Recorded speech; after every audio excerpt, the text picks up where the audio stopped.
Everyone, welcome back to the channel. So in today's video, I'm going to do an update on Alex's progress since his knee injury.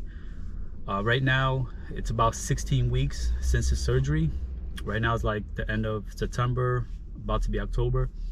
So I'm going to show you clips on his progress, and he's doing a lot of drills and exercises for his leg now. So you will see in the coming clips that he's progressing really well.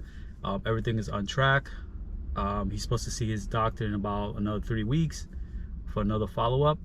So we're just going to give you an update, and I'll see you guys in the next video. And thank you for watching.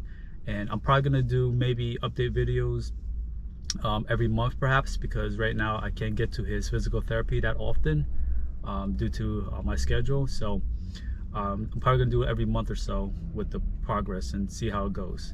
So we'll see you in a bit. Thanks for watching.